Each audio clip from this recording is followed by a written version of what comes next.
বলতে চাচ্ছে যে পৃথিবীর মধ্যে যে সমস্ত জিনিস কায়নাতের মধ্যে, ইউনিভার্সের মধ্যে আমরা যেগুলো দেখছি, those things we are seeing in this world, in this universe, পুরো কায়নাতের মধ্যে যা কিছু আমরা দেখতে পাচ্ছি এগুলো কত পার্সেন্ট, আর যেগুলো দেখতে পাচ্ছি না সেগুলো কত পার্সেন্ট।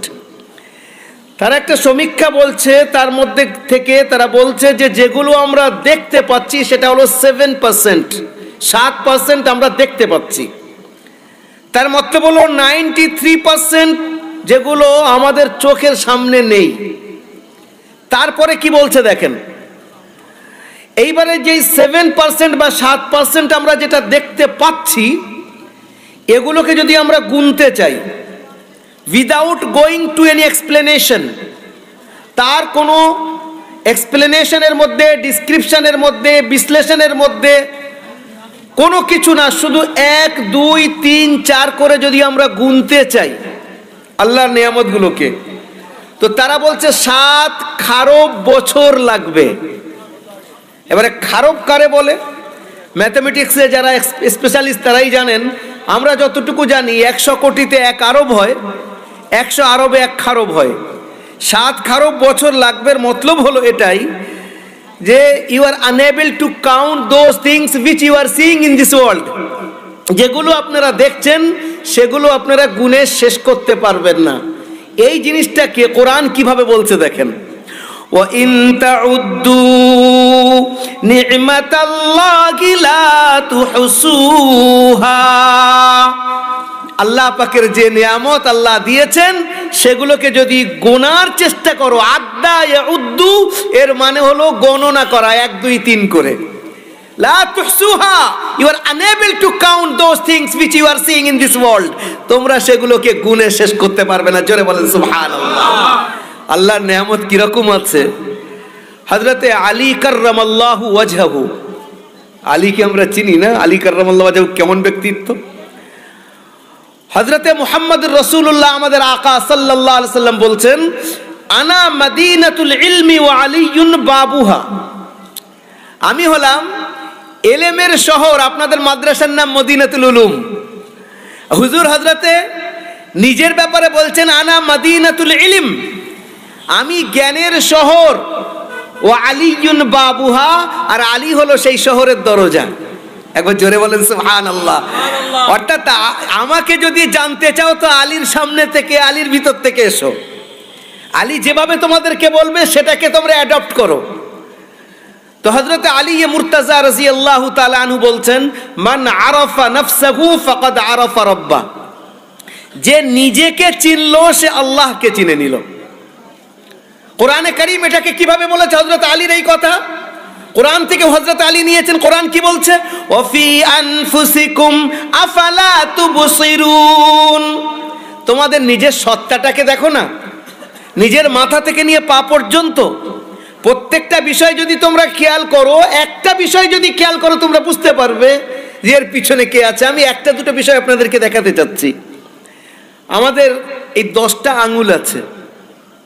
10টা আঙ্গুলে যারা আমরা পাসপোর্ট করি 10 আঙ্গুলের ছাপ দিতে হয়, রুবিতে যেতে হয়। এখানে তো রুবিতে যেতে হয় খুব সম্ভব, সব জায়গাতে পশ্চিমবাংলার মধ্যে। 10টা আঙ্গুলের ছাপ আপনার পাসপোর্টে দিতে হবে। আধার কার্ড আপনি যদি করেন 10 আঙ্গুলের ছাপ। জমি দলিল করেন 10 আঙ্গুলের ছাপ। আচ্ছা, ওরা বলছে আমরা দিয়ে যাচ্ছি, এর ভিতরে একটা মেসেজ আছে। সেই মেসেজটা আমাদের বোঝার বিষয়। তারা বলতে কি চাচ্ছে? তারা বলতে চাচ্ছে আপনার আঙ্গুলের, আপনার ফিঙ্গার প্রিন্টের সঙ্গে অন্য কারোর ফিঙ্গার প্রিন্টের মিল নেই। তার মানে কি? The first man, first human being who came to this world, প্রথম ব্যক্তি, সবচেয়ে প্রথম সমস্ত মানুষের পিতা, আদি পিতা হযরতে আদম আলাইহিস সালাতু ওয়াস সালাম, তার থেকে নিয়ে কিয়ামত পর্যন্ত শেষ বাচ্চা যে জন্ম নেবে, এত আরব খারব মানুষ, কারোর ফিঙ্গার প্রিন্টের সঙ্গে কারোর কোনো মিল নেই। জোরে বলেন সুবহানাল্লাহ। কতটা আল্লাহর কাছে ডিজাইন আছে গো। কোরআন এটাকে কিভাবে বলছে দেখেন। বলছে বর্তমান, কিন্তু কোরআন সেটাকে আগে বলে দিয়েছে।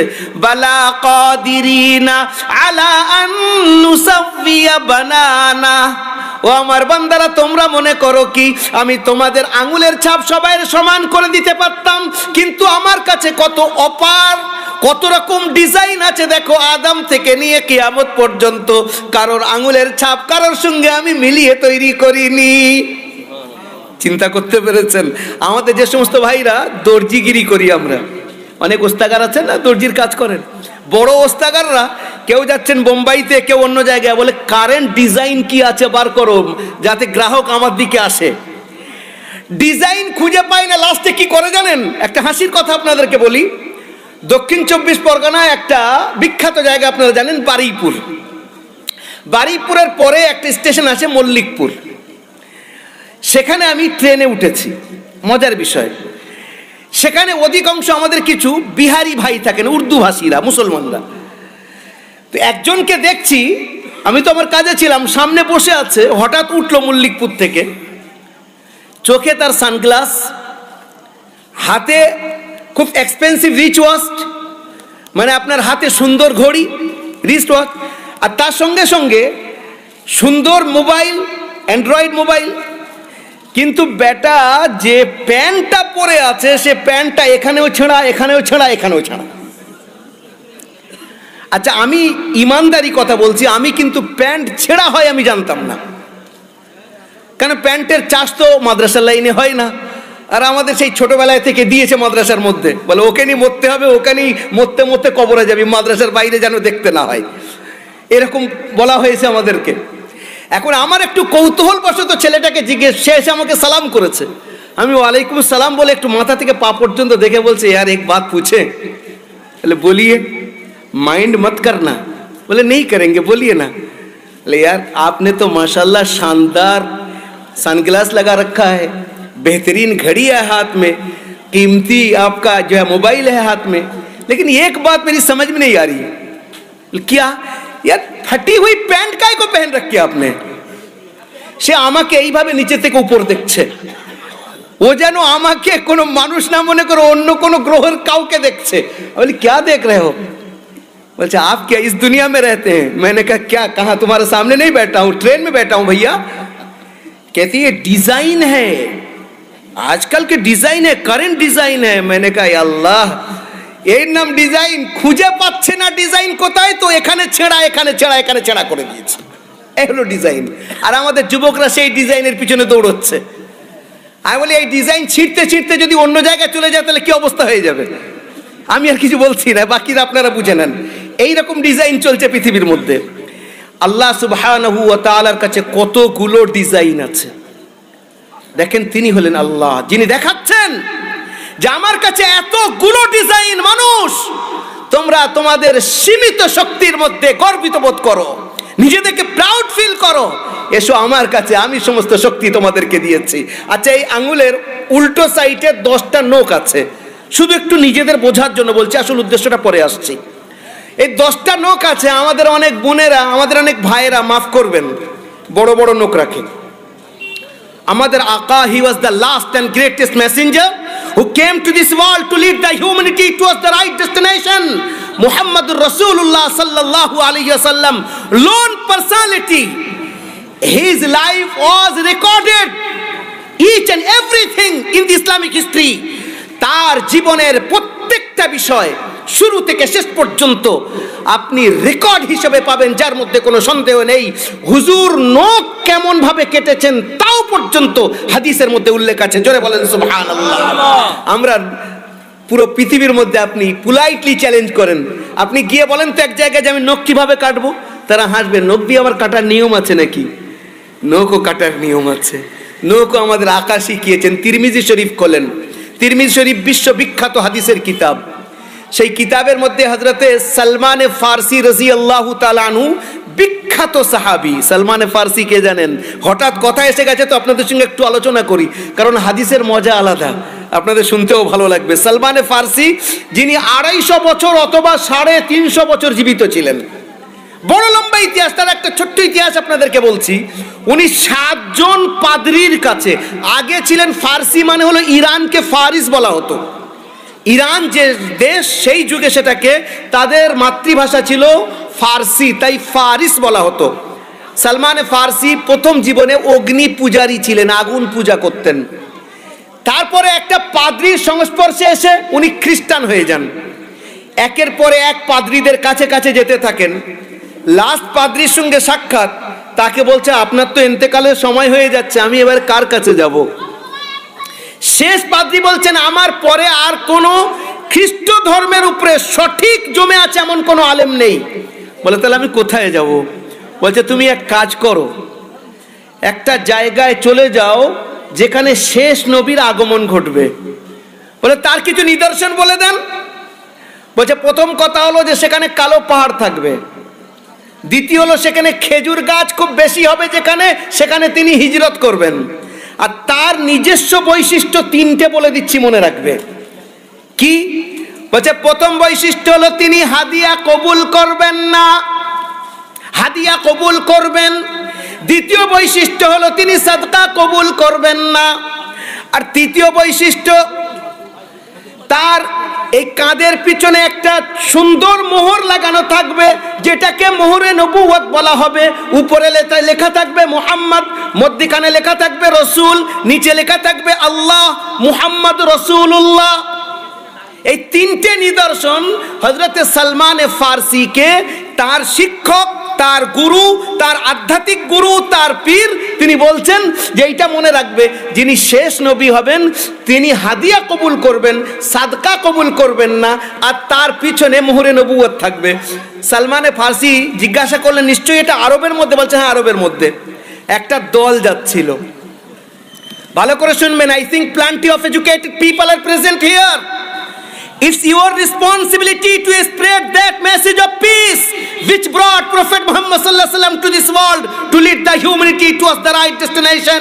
যারা এখানে উপস্থিত আছি নিজেরা নিজেদের সঙ্গে বোঝাপড়া করি যে আমরা একজন মুসলমান, শুধু নিজের জিম্মেদারি না, একজন মুসলমান আইডিয়াল হয় অপরের জন্য, যে আমি এইভাবে চলবো, অন্য মানুষ যেন দেখে বুঝতে পারে মুসলমান এর নাম।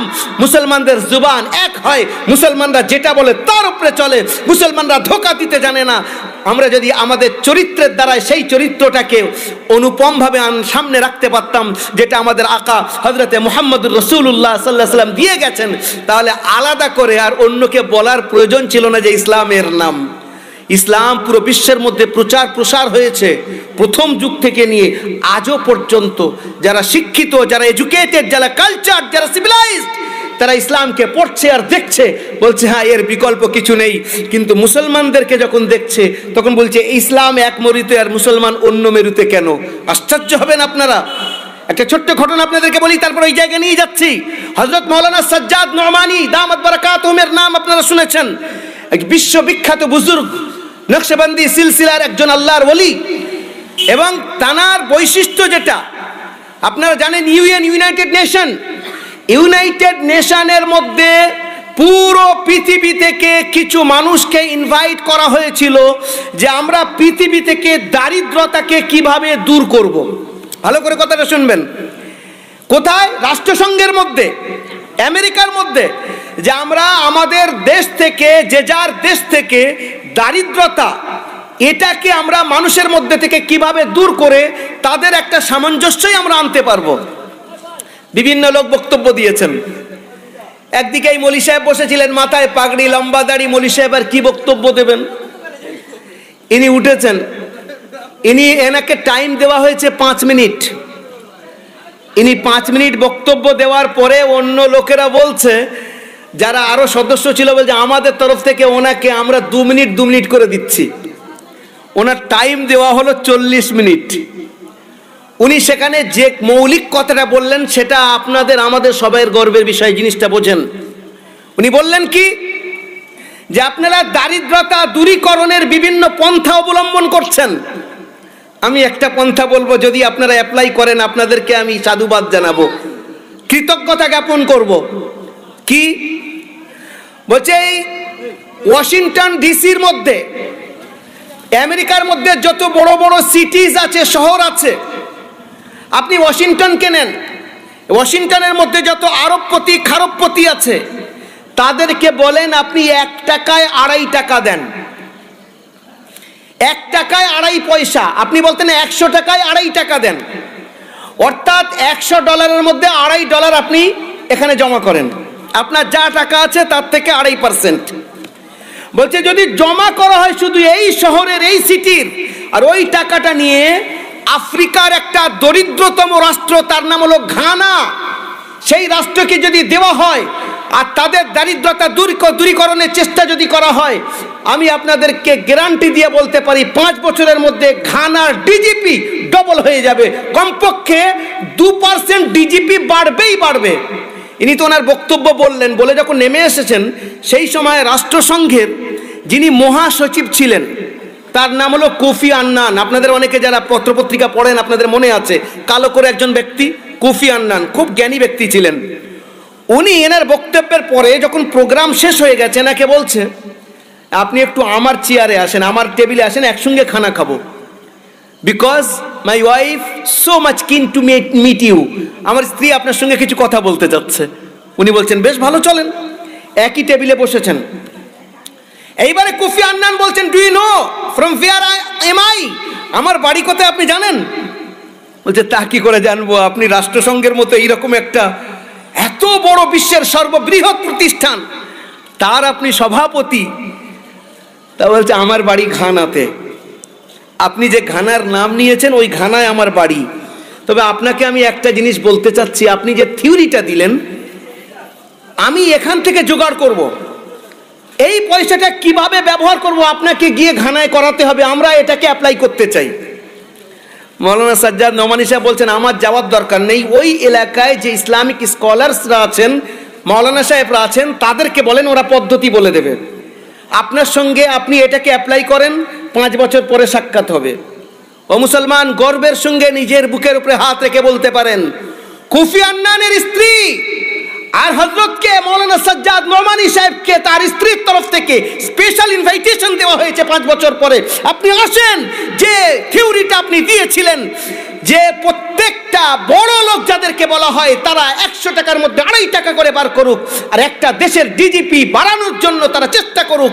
আজ 5 বছর পরে বলছি আপনার কথা একদম ঠিক, 2% ডিজিপি আমার দেশে ওই চেষ্টার কারণে বেড়ে গেছে। তখন মৌলানা সাজ্জাদ নোমানী সাহেব বলছেন এটা আমার কোনো থিওরি না, এটা আজ থেকে 1500 বছর আগে আমাদের আকা হযরতে মুহাম্মদুর রাসূলুল্লাহ সাল্লাল্লাহু আলাইহি ওয়াসাল্লাম বলে গেছেন, বড় লোকেদের জন্য 100 টাকার মধ্যে 2.5 টাকা যাকাত বার করা হলো ফরজ, সেইটাকে গরিবদের মধ্যে ভাগ করে দাও, গরিবদেরকে উপরে ওঠানোর চেষ্টা করো, তোমাদের মধ্যে আর কেউ গরিব বলে থাকবে না। জোরে বলেন সুবহানাল্লাহ। এটা আমরা বুঝিনি, এটা তারা বুঝছে, তারা অ্যাপ্লাই করছে, তারা বুঝতে পেরেছে। সেই মৌলানা সাজ্জাদ নোমানী সাহেবের কথা বলতে গিয়ে আমি বলছিলাম যে উনি একবার ট্রেনে উঠেছেন, তো ওনার পাশে একজন ব্যক্তি এসেছে, হাতে তার কোরআন শরীফ, কোরআন শরীফ না, রুমালের মধ্যে কিছু একটা লুকানো আছে, দেখাচ্ছে না। এসে বলছে, ওই ব্যক্তি লম্বা চওড়া, এডুকেটেড মনে হচ্ছে, এসে বলছে আমি কি বসতে পারি আপনার পাশে? তো মৌলানা সাহেব একটু সরে বলছেন why not, have a seat, বসেন। সরে গিয়ে জায়গা করে দিলেন। উনি তখন জিজ্ঞাসা করছেন, may I know what's your good name please, আপনার নামটা একটু বলবেন? উনি বললেন আমার নাম সাজ্জাদ নোমানী। বলছে ও I have heard about you a lot, আপনার সম্পর্কে তো অনেক কথা শুনেছি, আপনি তো বক্তব্য দেন, মুসলমানরা আপনাকে খুব মানে। বলে যেমন শুনেছেন বাস উপরওয়ালার দান, কিন্তু আপনি কে? উনি তখন বলছেন আমি একজন সুপ্রিম কোর্টের লয়ার। বলে আমি ট্রেনে সফর করি না, এইটা শুনবেন কথাটা, ও মুসলমান শোনেন, আমি কেন বলছি আমরা 2 মেরুতে বাস করি। বলছেন আমি একজন সুপ্রিম কোর্টের লয়ার, আমি ট্রেনে সফর করি না, আমি নিজের প্রাইভেট কার অথবা আমি লখনৌ থেকে প্লেনে দিল্লি যাই। কিন্তু আজকাল আমার বড় মন চায় আমি একটু পাবলিক ট্রেনে বাসে সফর করার। কেন জানেন? বলছে আমি বাসে উঠি, ট্রেনে উঠি, উঠে দেখি এদিক ওদিক করে কোনো মুসলমান বসে আছে, যাকে মনে হয় আমার মুসলমান, তার কাছে গিয়ে বলি ভাইয়া একটু জায়গা হবে, बैठ सकते हैं क्या? बोले पाटाके लंबा करे बोले कहाँ जगह है, आप कैसे बैठेंगे, यहाँ पर जगह नहीं है भैया। তারপরে উনি বলছেন যে দেখেন আমার কাছে কোনো কিছুর কমই নেই, তবে আমি একটা জিনিস পড়ছি, আপনি আমার এই ডায়েরিটাকে দেখেন তো। বলে যেই খুলেছেন তো তার উপরে লেখা রয়েছে দ্য হোলি কোরআন। একবার জোরে বলেন সুবহানাল্লাহ। কি পড়ছে? দ্য হোলি কোরআন, কোরআন শরীফ। কোরআন শরীফের ইংলিশের ট্রান্সলেশন। উনি বলছে আমি কয়েক জায়গায় দাগ লাগিয়ে রেখেছি, আপনি একটু এটাকে পড়েন। দাগ কি লাগিয়ে রেখেছেন? একটা আয়াতের ব্যাখ্যা, তার মধ্যে নিচে দুটো ঘটনা। একটা ঘটনা কি? একটা ঘটনায় লেখা আছে যে একটা যুদ্ধ চলছিল যার নাম হলো ইয়ারমুকের যুদ্ধ। ইয়ারমুকের যুদ্ধের মধ্যে একজন সাহাবী তার চাচাতো ভাইকে খুঁজতে খুঁজতে সেখানে গিয়ে পৌঁছেছেন যেখানে চাচাতো ভাই খুব শেষ অবস্থায় আছেন, এক্ষুনি শহীদ হয়ে যাবেন, প্রচন্ড পিপাসার্থ। চাচাতো ভাই বলছে আমাকে একটু পানি হয়? তখন চাচাতো ভাই দৌড়ে গেছেন কোথাও থেকে পানি আনবেন, পানি এনেছেন। যেই এনেছেন চাচাতো ভাইকে দিতে যাবেন, পাশ থেকে আরেকজন বলছে আলমা, আমাকে একটু পানি হয়? যে ব্যক্তি এক্ষুনি মারা যাচ্ছে নিজে পানি পান করলেন না, কি করলেন? ইঙ্গিত করছেন ওনার কাছে নিয়ে যান, ওনাকে পানি দেন। বলছে আমি দ্বিতীয় ব্যক্তির কাছে গেছি, দ্বিতীয় ব্যক্তির অদূরে আরেকজন বলছে আলমা, ক্ষীণ স্বর আস্তে আস্তে বলছে আলমা। দ্বিতীয় ব্যক্তি ইঙ্গিত করছে ওনার কাছে নিয়ে যান। বলছে তৃতীয় ব্যক্তির কাছে যখন আমি যাই, তার প্রাণবায়ু উড়ে গেছে। দ্বিতীয়র কাছে যখন আসি, তিনি আল্লাহর কাছে চলে গেছেন। চাচাতো ভাইয়ের কাছে যখন আসি, তিনি শহীদ হয়ে গেছেন। বলছে ইসলামের থিওরি এটা, নিজের উপরে অপরকে প্রাধান্য দেওয়া। যে ইসলাম এত খুবসুরত থিওরি দিয়েছে, আমি সেই ইসলামের নামধারী মুসলমানদের কাছে যাই, আমি গিয়ে দেখতে চাই যে একটা ট্রেনে জায়গা আছে, বাসে দেখতে পাচ্ছি জায়গা আছে, একটু সরে বসলে আমার জন্য জায়গা হয়, আমি তার পাশে একটু বসতে চাই, একটু আলোচনা করতে চাই। কিন্তু যাদের কাছে এত সুন্দর কোরআন রয়েছে, এত সুন্দর লাইফ হিস্টোরি রয়েছে, লাইফ স্টাইল আছে, এত সুন্দর থিওরি আছে, সেই জাতি নিজের পাটাকে লম্বা করে দেয়, বলছে জায়গা নেই, আপনি বসতে পারবেন না। কোরআন কি এটা শিখিয়েছে? ওয়ায়ুতিরুনা আলা আনফুসিহিম ওয়ালাউ কানা বিহিম খাসাসা। ওই জায়গা আরেকটা ঘটনা বুখারী শরীফের মধ্যে আছে, ইমামে বুখারী রাহমাতুল্লাহ আলাইহি উল্লেখ করেছেন। বুখারী শরীফের মধ্যে আল্লাহর হাবিব হযরতে মুহাম্মদুর রাসূলুল্লাহ সাল্লাল্লাহু আলাইহি ওয়াসাল্লামের কাছে একটা মেহমান এসেছে। মনে রাখবেন, আপনার বাড়িতে যদি মেহমান আসে, আপনার কপাল খুলে গেল। মেহমান নওয়াজি সমস্ত নবীদের সুন্নত, আর আল্লাহর রসুলের মেহমান নওয়াজি তো কায়নাতে এমন মেহমান নওয়াজি কেউ করতে পারেনি, এত বেশি মেহমানদারি করতেন। আপনার সৌভাগ্য যদি আপনার বাড়িতে মেহমান আসে, আপনার সাধ্য মতো আপনি ভালো মেহমানকে খাওয়ান, তাকে আপ্যায়ন করেন, তার দোয়া নেন।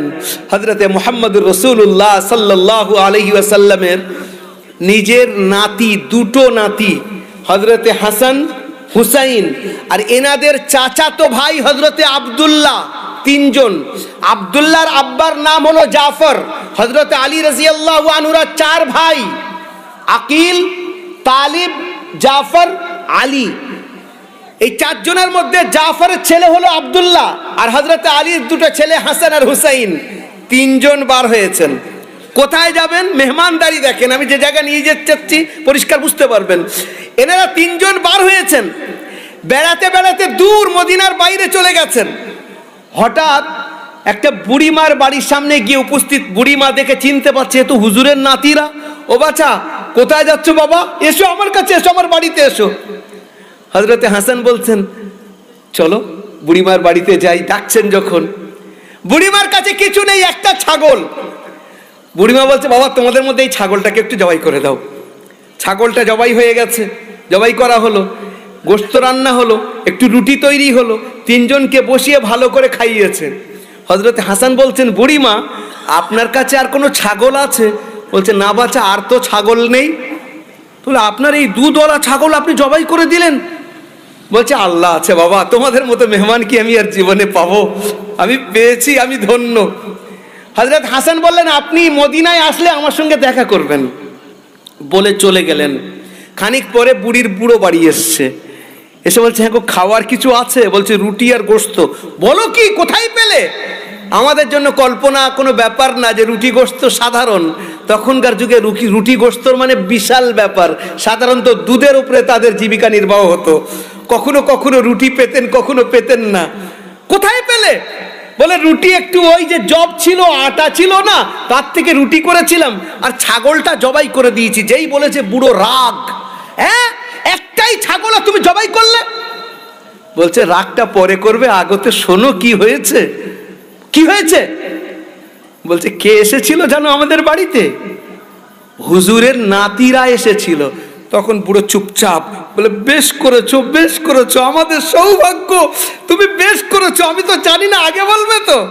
যাই হোক, দুজন খাওয়া দাওয়া করলো, একদিন দুদিন তিন দিন এদিক ওদিক হয়ে গেল, আর তো কিছু নেই, কি খাবে? বলে চলো আস্তে আস্তে মদিনার দিকে যাওয়া যাক। হুজুর তখন দুনিয়া থেকে চলে গেছেন, হযরতে হাসানের যুগ সেটা।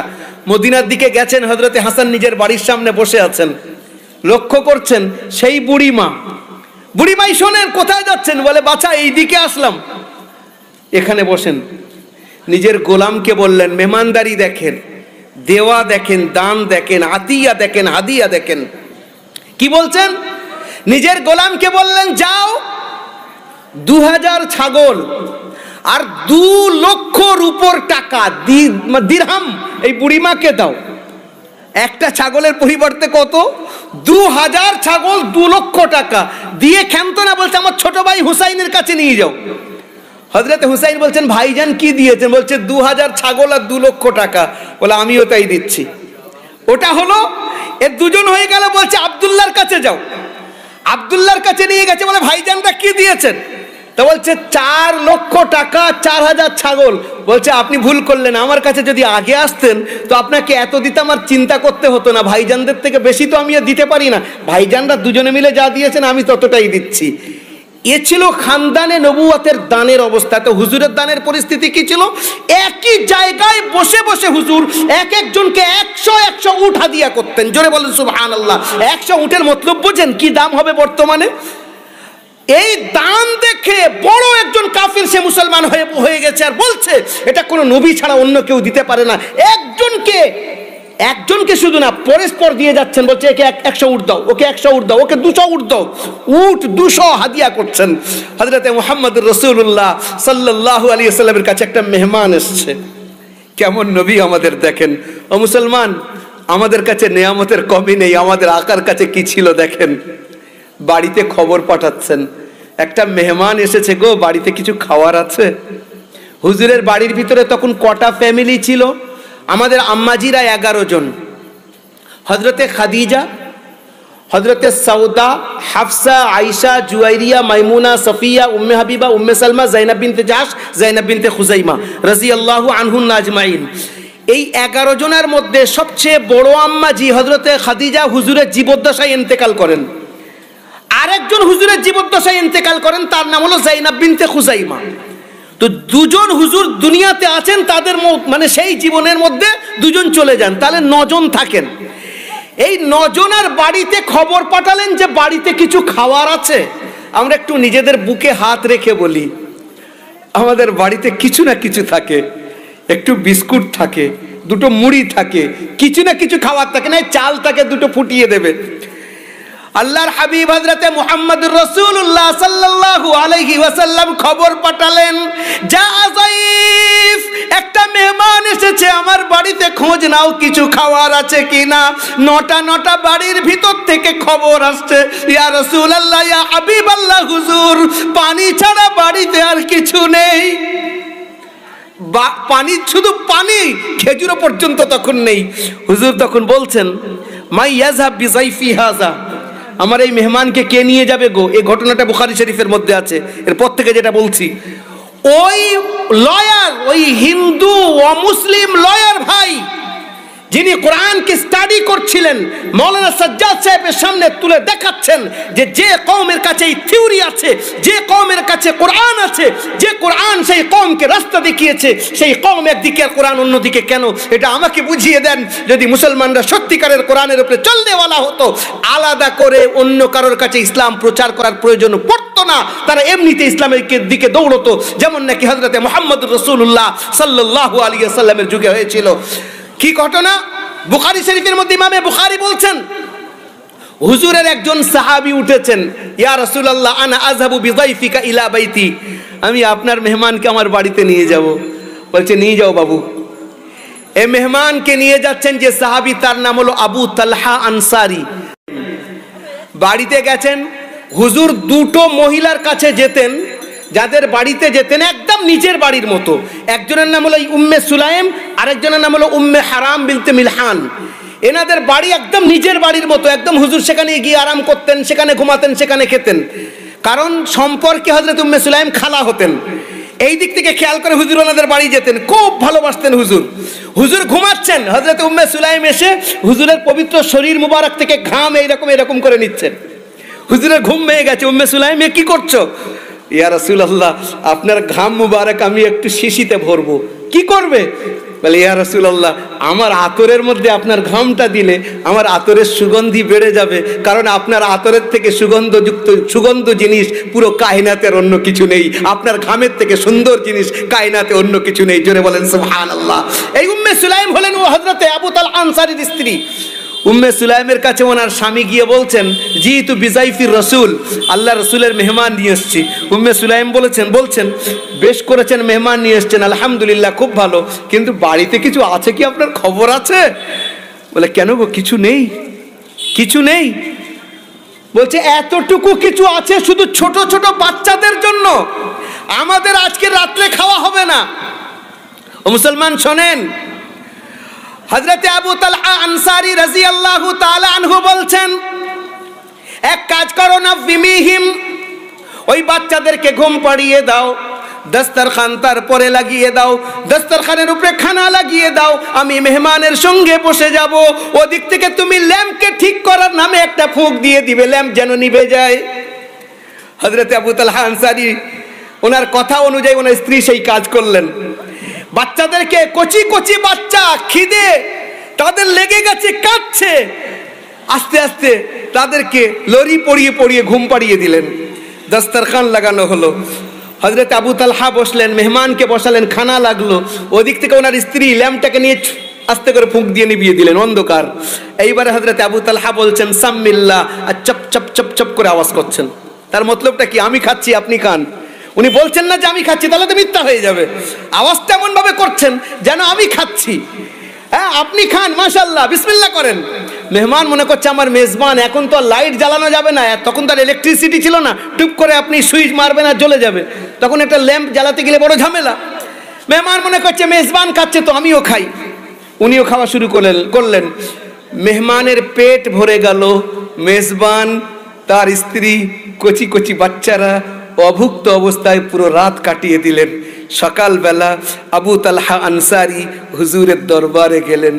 হুজুর আবু তালহা আনসারী দেখে আর মধুর হাসি হাসছেন। একবার জোরে বলেন সুবহানাল্লাহ। মধুর হাসি হাসছেন। আবু তালহা আনসারী বলছেন, ফিদাকা আবি ওয়া উম্মি ইয়া রাসূলুল্লাহ, আযহাকাল্লাহু সিন্নাক, আমার মা বাপ আপনার উপরে কুরবান, হে আল্লাহর মেহবুব, আপনি কেন হাসছেন, একটু কি জানতে পারি?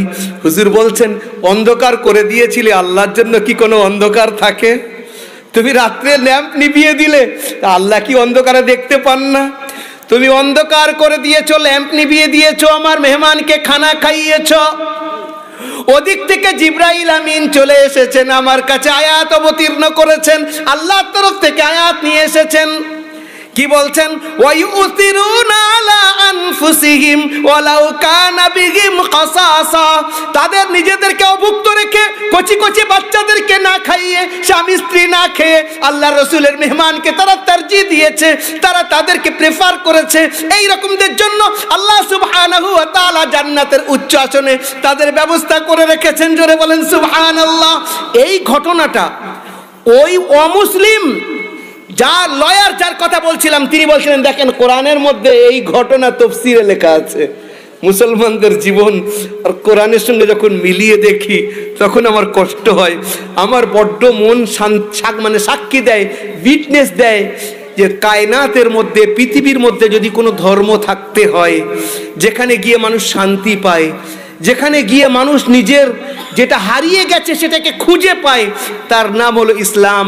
But when I see any Muslim, যখন আমি কোনো মুসলমানকে দেখি and compare between Quran and his life, কোরআনে কারীম আর তার জীবনের মধ্যে যখন আমি কম্পেয়ার করি তখন দেখি কোরআন এক মেরুতে আর এটা অন্য মেরুতে। যে কথাটা বলছিলাম, হযরতে মুহাম্মদুর Rasulullah, he was the last and greatest messenger who came to this world to lead the humanity towards the right destination. হযরতে সালমান ফারসি রাদিয়াল্লাহু তাআলা আনহু, তিনি যাচ্ছেন কোথায়? আমি আবার পিছনে নিয়ে যাচ্ছি, আপনাদের যদি শুরু থেকে থাকেন মাথায় থাকবে কথা, আর যারা পরে এসেছেন এমনি এখান থেকে সওয়ার হয়ে যান, গাড়ির মধ্যখান থেকে সওয়ার হন, কিছু করার নেই। হযরতে সালমান ফারসি রাদিয়াল্লাহু তাআলা আনহুকে তার গুরু বললেন যে তুমি যে নবীর কাছে যাবে, শেষ নবী যিনি আসবেন, তার মধ্যে তিনটে বৈশিষ্ট্য বাহ্যিক থাকবে। একটা বৈশিষ্ট্য হলো তিনি হাদিয়া কবুল করবেন, দ্বিতীয় বৈশিষ্ট্য তিনি সাদকা কবুল করবেন না, তৃতীয় বৈশিষ্ট্য তার এই মুন্ডার কাছে ঘাড়ের পিছনে একটা মুহরে নবুয়ত থাকবে, যার উপরে মুহাম্মাদুর রাসূলুল্লাহ লেখা থাকবে। সালমান ফারসি নিজের টাকা পয়সা জোগাড় করলেন, ছাগল গরু যা ছিল জোগাড় করলেন, একটা দলকে বললেন তোমরা ভাই কোথায় চলেছো? বলছে আমরা আরবে যাচ্ছি। বলে আমাকে নিয়ে যাও, এই গরু ছাগল টাকা পয়সা সব দিয়ে দেবো। শোনেন, আর একটা নতুন তথ্য আপনাদেরকে বলি, আপনাদের মনে আছে হয়তো যারা একটু আধা পড়াশোনা করি, পৃথিবীর মধ্যে দাসত্বের প্রথা ছিল, গোলাম বাঁদির প্রথা ছিল, হুজুরের আসার আগের থেকে নিয়ম ছিল, যুদ্ধ হতো। বর্তমানে ইউক্রেনের যুদ্ধ চলছে, হ্যাঁ, মাইট ইজ রাইট, কি পরিস্থিতি চলছে আমরা বলতে পারছি না, কারণ আমাদের দেশের এদিক ওদিক হচ্ছে, কোন দিকে যাবে ঠিক করতে পারছে না, কোন ব্লকে যাবে, রাশিয়ার দিকে যাবে না আমেরিকার দিকে যাবে সেও হিসেব করে খুঁজে পাচ্ছে না। এখন আমাদের কষ্ট যেটা, যে আমাদের ভাইয়েরা সেখানে ফেঁসে আছে। দোয়া করেন আমাদের বন্ধুরা, আমাদের ভাইয়েরা, আমাদের দেশের কৃতির সন্তান যারা সেখানে ডক্টর ইঞ্জিনিয়ার হতে গেছে, আল্লাহ তাদেরকে সেই সালামতে ফিরিয়ে নিয়ে আসুক, বাস আর কিছু চাই না। পরে মানুষের মধ্যে যেন শান্তি শৃঙ্খলা বজায় থাকে। যে কথাটা বলছি, আগেকার যুগের যে নিয়ম পদ্ধতি ছিল, যুদ্ধ হতো যখন, যারা হেরে যেত তাদেরকে দাস দাসী বানিয়ে নেওয়া হতো। এটা হুজুরের আগে থেকে নিয়ম চলছিল। হুজুর আসার পরে দাস দাসীর প্রথাকে বাড়াননি, হুজুর দাস দাসীর প্রথাকে শেষ করার চেষ্টা করেছেন এবং শেষ করিয়ে দিয়েছেন। কিভাবে? একজন ব্যক্তিকে হুজুর বলছেন, যে ব্যক্তি কোনো গোলামকে কিনে স্বাধীন করে দিল, ওই গোলামের প্রত্যেকটা অঙ্গের পরিবর্তে এর প্রত্যেকটা অঙ্গ আল্লাহ পাক জাহান্নাম থেকে স্বাধীন করবেন। জোরে বলেন সুবহানাল্লাহ। আপনারা খুলে দেখেন ইতিহাসের কিতাব, হাদিসের কিতাব তুলে দেখেন, একজন সাহাবী 100 গোলাম, হযরতে উসমানে গনি রাদিয়াল্লাহু তাআলা আনহু শত শত গোলাম কিনেছেন আর স্বাধীন করেছেন। কারণ মানুষ কেউ দাস হয়ে আসেনি, দাসত্বের মধ্যে থাকতে আসেনি, সমস্ত মানুষ স্বাধীন হয়েছে। হযরতে সালমান ফারসি নিজের সমস্ত জিনিসপত্রগুলো নিয়ে তাদের সঙ্গে যাচ্ছে, এরা ধোঁকা দিল। এরা আরবে নিয়ে গিয়ে সালমানের জিনিসপত্রগুলো নিয়ে নিল, পয়সাগুলো কেড়ে নিল, আর সালমানকে গোলাম হিসেবে বিক্রি করে দিল। এইভাবে কাজ চলতো, গোলাম হিসেবে শেষ। হযরতে সালমানকে কিনলো কে? একটা ইহুদি। ইহুদি কিনে নিয়ে গেছে কোথায়? মদিনায়। ইহুদিদের বাড়ি মদিনায়। মদিনার পুরাতন নাম হলো ইয়াসরিব, মদিনা হুজুরের যাওয়ার পরে নাম হয়েছে। সেখানে গেল, হযরতে সালমান যখন দেখছেন এ তো সেই খেজুর গাছ, সুন্দর সুন্দর গাছ, এখানে মনে হচ্ছে শেষ নবী আসবেন, আমার গুরু যেটা বলেছেন নিশ্চয়ই তিনি আসবেন এখানে। সালমান ফারসি ওই ইহুদির ওখানে কাজ করতে থাকেন, খোঁজ নেন যে মক্কা শরীফের মধ্যে একজন নবী নিজেকে নবী বলে দাবি করেছেন, তার কাছে লোকেরা যাচ্ছে, তার হাতে বায়াত হচ্ছে, খবর পাওয়া যাচ্ছে তিনি নাকি ইয়াসরিবে মদিনাতে আসবেন। একদিন সালমান ফারসি একটা খেজুর গাছে উঠে কাজ করছেন, খেজুর ভাঙছেন। ওনার যে মনিব ইহুদি নিচে এসে দাঁড়িয়ে আছে, হঠাৎ একটা আওয়াজ আসলো, আইয়ুহান নাস আইয়ুহাল আনসার قد حضر نبيكم من مكة إلى بيوتكم। তোমাদের নবী এসে গেছেন, যিনি মক্কা থেকে ছিলেন, মক্কায় ছিলেন, মক্কা থেকে মদিনায় এসে গেছেন। হযরতে সালমান যেই এই আওয়াজ শুনলেন, গাছ থেকে তাড়াতাড়ি নেমে এসে বলছেন, কে এসছে? ওনার যে মনিব ছিল এক ঝাপড় লাগিয়েছে, যাও নিজের কাজ করো, তোমার তার কি মতলব? সালমান ফারসি জানতে পারলেন হুজুর এসেছেন। এইবারে হযরত সালমান ফারসির পালা। কে নিয়ে গেলেন? প্রথম দিন খানিকটা খেজুর নিয়ে গেলেন হুজুরের কাছে, গিয়ে বলছেন, ইয়া রাসূলুল্লাহ, ইয়া মুহাম্মদ, জিতু বিহাযিহিল তামার বিহাযিহিল আতমার সাদকাতাল লাক। আমি এই কিছু খেজুর আপনার জন্য সাদকা হিসেবে এনেছি। হুজুর হাত তুলে নিয়ে বলছেন, আমি ইন্না লা নাকবালু সাদাকা, আমরা সাদকা কবুল করি না, আমি সাদকা খাই না বাবু, নিয়ে যাও। সালমানে ফার্সি বললেন ধরা পড়ে গেছে, প্রথমটা পরিষ্কার হয়ে গেল। দ্বিতীয় দিন আবার খানিকটা খেজুর নিয়েছে, নিয়ে গিয়ে বলছে ইয়া মুহাম্মদ জিতু বিহাজিল আতমার হাদিয়াতান লাক ওয়া লিআসহাবিক, আপনার জন্য এই কিছু খেজুর হাদিয়া নিয়ে এসেছি। হুজুর বলছেন বারাকাল্লাহ, মাশাআল্লাহ, এসো ভাই সবাই বসো, খেজুর খাও, মাশাআল্লাহ, বিসমিল্লাহ। হযরত সালমানে ফার্সি বললেন দ্বিতীয় কাজ তো পুরো হলো, এইবারে হুজুরের চারিদিকে ঘুরছেন। হুজুরের চারিদিকে হযরত সালমানে ফার্সি ঘুরছেন। হুজুর বুঝতে পেরেছেন উদ্দেশ্য কি। হুজুর নিজের শরীর মুবারক থেকে চাদরটাকে নামিয়ে দিলেন। যেই চাদর নামিয়েছেন হযরত সালমানে ফার্সি হুজুরের মুহরে নবুয়ত ঠিক এই পিঠের এই উপরের অংশে জল জল জল জল করছে। উপরে লেখা আছে মুহাম্মদ, মধ্যখানে লেখা আছে রসুল, নিচে লেখা আছে আল্লাহ মুহাম্মাদুর রাসূলুল্লাহ। সালমানে ফার্সি নিজেকে কন্ট্রোল করতে পারলেন না, ওখানে গিয়ে চুমু দিয়ে হাউ হাউ করে কাঁদছেন। হুজুর হাতটা ধরে সামনে এনে বসালেন, কি ব্যাপার, লিমাজা তাবকি ইয়া সালমান, কাঁদছো কেন? তখন নিজের অতীতের কথা বলছে, ইয়া রাসূলুল্লাহ আমার বয়স এত হয়ে গেছে, আমি হকের তালাশে সত্য অন্বেষণ করতে করতে অগ্নি পূজারী ছিলাম, তার থেকে খ্রিস্টান হয়েছি, 7টা পাদ্রীর কাছে গেছি, লাস্ট পাদ্রী আমাকে বলেছে যাও অমুক জায়গায় শেষ নবী আসবে। ইয়া রাসূলুল্লাহ আপনার খোঁজে আমি সেখান থেকে এখানে এসেছি, লোকে আমাকে বিক্রি করে দিয়েছে, আমি গোলাম হিসেবে কাজ করেছি, আপনার অপেক্ষায় ছিলাম। এতদিন তপস্যা, এতদিনের সাধনার বাস্তবায়ন আজ আমার সামনে আমি দেখতে পাচ্ছি। ইয়া রাসূলুল্লাহ আপনার পবিত্র হাত আমার সামনে দেন, আমি আপনার হাতে হাত রেখে আজকের কালিমা পড়ে মুসলমান হতে চাচ্ছি। জোরে বল সুবহানাল্লাহ। হযরত সালমান ফার্সি রাদিয়াল্লাহু তাআলা আনহুকে হুজুর জিজ্ঞাসা করছেন, বাবু সালমান কোন ইহুদির কাছে আছো? বলে হুজুর অমুকের কাছে। ঠিক আছে, তাকে বলে দাও কত টাকায় বিক্রি করতে চাচ্ছে। সে এমন একটা শর্ত লাগালো, সম্ভব না। কি শর্ত? এত টাকা লাগবে, আর আমার এই বাগানের মধ্যে 300 খেজুর গাছ লাগাতে হবে। 300 খেজুর গাছ একই বছরে ফল দিতে হবে। কোন খেজুর গাছ একই বছরে ফল দেয়? জীবনে খেজুর হয় এক বছরে, কশিনকালে কিয়ামত পর্যন্ত হয় না, খেজুর গাছ আস্তে আস্তে বড় হয়। হুজুর বললেন ঠিক আছে তাই হবে। হুজুর গিয়ে নিজে হাত মুবারকে, কোন রিওয়ায়েতে এসছে 100 খেজুর গাছ, কোনটা এসছে 300, 100টাই ধরি। হযরতে হুজুর নিজে হাতে গাছ লাগালেন 99টা গাছ, একটা গাছ হুজুর লাগাননি। ওই বছরে 99টা গাছের ফল আসলো। হুজুর বললেন ওমর ওই গাছটায় ফল কেন আসলো না, খেজুর কেন হলো না? হযরত ওমর বলছেন ইয়া রাসূলুল্লাহ ওইটা শুধু আমি লাগিয়েছিলাম। হুজুর আগে গেলেন, গিয়ে সেই গাছটাকে তুলে আবার নিজে হাত মুবারকে লাগালেন। ওই বছরে পরিপূর্ণ 100 গাছের ফল আসা শুরু করলো। জোরে বলেন সুবহানাল্লাহ। মুহাম্মাদুর রাসূলুল্লাহ, he was the last and greatest messenger who came to this world to lead the humanity towards the right destination. He was an ideal and spiritual personality for whole human beings who are living in this world. কায়নাতের প্রত্যেকের জন্য তিনি ideal ছিলেন, আছেন এবং থাকবেন। বলছিলাম সালমানে ফার্সি থেকে তিরমিজি শরীফের একটা রিওয়ায়াতের কথা আপনাদেরকে বলছিলাম, আমি কথা অন্যদিকে নিয়ে চলে গেছি। সালমানে ফার্সিকে ইহুদিরা মজাক করে বলছে আল্লামাকুম নাবিয়ুকুম কুল্লা শাইইন হাত্তাল খিরাআ। ওগো সালমান, আরে তোমাদের নবী পেশাব পায়খানা কিভাবে করতে হয় তাও বি শিখিয়েছেন?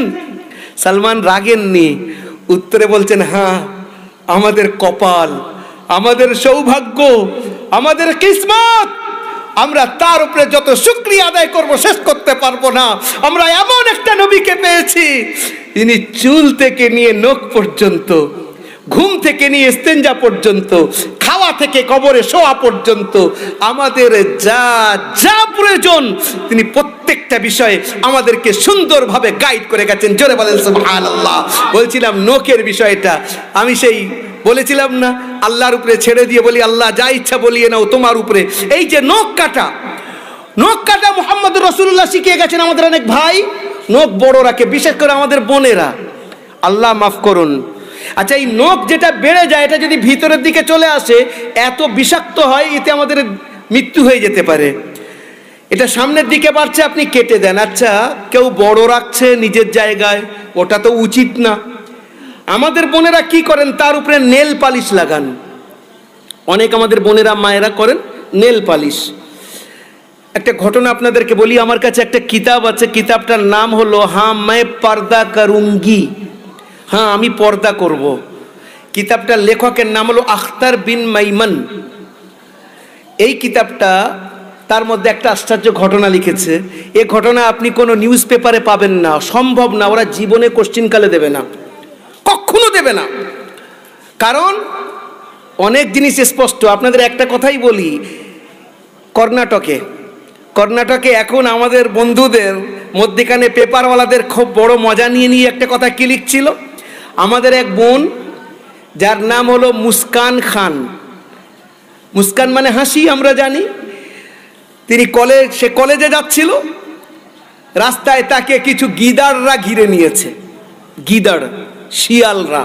কারণ ওর হেডিং লাগিয়েছিল খুব সুন্দর, বলে হাজারো গিদারোं के अंदर एक शेरनी काफी है। হ্যাঁ, তো যাচ্ছে, তো চারিদিক থেকে এসে একটা মহিলার সঙ্গে সেখানে JSR, আমি পুরো বলছি না, JSR এর জোরে জোরে সেখানে স্লোগান দেওয়া শুরু করেছে। বুঝতে পেরেছেন তো আপনার JSR? হ্যাঁ, শর্ট ফর্মটা বললাম। জোরে জোরে স্লোগান দিচ্ছে, কিন্তু আমাদের সেই বোন তার উত্তরে আল্লাহু আকবার বলল। যেটা বলার বিষয়, এটা কোনো ইস্যু ছিল না। পর্দাটা ভারতবর্ষের ইসলামের নীতি যেটা নিজের জায়গায়, ভারতীয়তার, এই ভারতবর্ষের এখানকার সংস্কৃতি হলো এই। আপনি গ্রাম্য এরিয়াতে এখনো চলে যান, যারা অমুসলিম হিন্দু মায়েরা বয়স্করা এখনো আছে, তারা নিজের মাথায় কাপড় দিয়ে পর্দা করে এখনো পর্যন্ত চলে। কেন? এটা তারা জানে এটা সভ্যতা, এটা সভ্যতার বিরোধী না, বরং সভ্যতা সঙ্গে চলে। আমরা জানি আমাদের ভারতবর্ষের মধ্যে একজনই মাত্র মহিলা রাষ্ট্রপতি হয়েছিলেন, প্রতিভা পাটেল বা প্যাটেল। ওনার বক্তব্য আপনি ইউটিউবে চলে যান, গুগলে সার্চ করেন। যৌথ অধিবেশনে যখন রাজ্যসভা লোকসভায় উনি বক্তব্য রাখছেন, কোনো জায়গায় বক্তব্য রেখেছেন, একটা জায়গায় দেখাতে পারবেন না উনি নিজের মাথায় কাপড় দিয়ে বক্তব্য করেননি। সমস্ত জায়গায় পরিপূর্ণ একটা ভারতীয় নারীর মতো সুন্দর করে মাথায় কাপড় দিয়ে ভারতীয় সভ্যতাকে বজায় রেখে দেখাচ্ছেন যে আমি ভারতের প্রথম নাগরিক। রাষ্ট্রপতি দেশের প্রথম নাগরিক হয়, আমি ভারতের নাগরিক, আমার দ্বারাই সভ্যতা প্রকাশ পাবে, আমি ভারতীয় সভ্যতাকে বিশ্বের সামনে দেখাচ্ছি। আমরা ভারতীয় নারীরা আমরা অসভ্য না, আমরা মাথায় কাপড় দিয়ে জনগণের সামনে যাই, তিনি দেখিয়েছেন।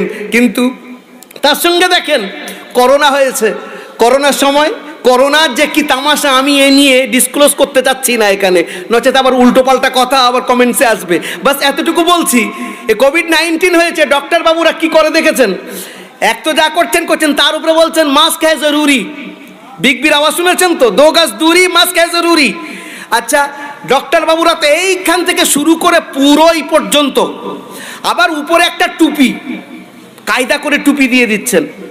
আচ্ছা ভাই, ওটা তো ডাক্তারবাবুরা করছেন, আমাদেরকে করতে বলছেন, বলে বেশ করেছো বাবু, ভালো করেছো। সেটাই আমাদের বোনেরা অনেক আগের থেকে করছে, আমাদের মায়েরা অনেক আগের থেকে করছে, তো তোমাদের এত গাত্র দেওয়া হচ্ছে কেন?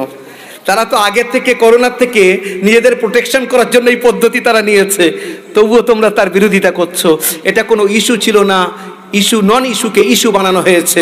যেটা কথা বলছিলাম, our prophet, he was the last and greatest messenger who came to this world to lead the humanity towards the right destination. মুহাম্মদুর রাসূলুল্লাহ সাল্লাল্লাহু আলাইহি ওয়াসাল্লাম সর্ব পরিস্থিতির জন্য, সর্ব সার্কামস্ট্যান্সের জন্য, সর্ব অবস্থার জন্য তিনি আইডিয়াল ছিলেন, আছেন এবং থাকবেন। আমি যে কথাটা মূল বিষয় যেটা বলতে চাচ্ছিলাম, যে ওই কিতাবের মধ্যে একটা ঘটনা লিখেছে, কি জানেন? একটা মহিলা, তার এজ হবে হার্ডলি 25 ইয়ার্স, 25 বছর বয়স, তার ইন্তেকাল হয়েছে। বলছিলাম আপনি পেপারে পাবেন না, নিউজ পেপারে পাবেন না। আপনি খুলে দেখেন নিউজ পেপার, যেখানে যেগুলো পুরো বিশ্বের মধ্যে 10টা বড় বড় সংবাদ সংস্থা, এবার দরুদ শরীফ পড়েন, আল্লাহুম্মা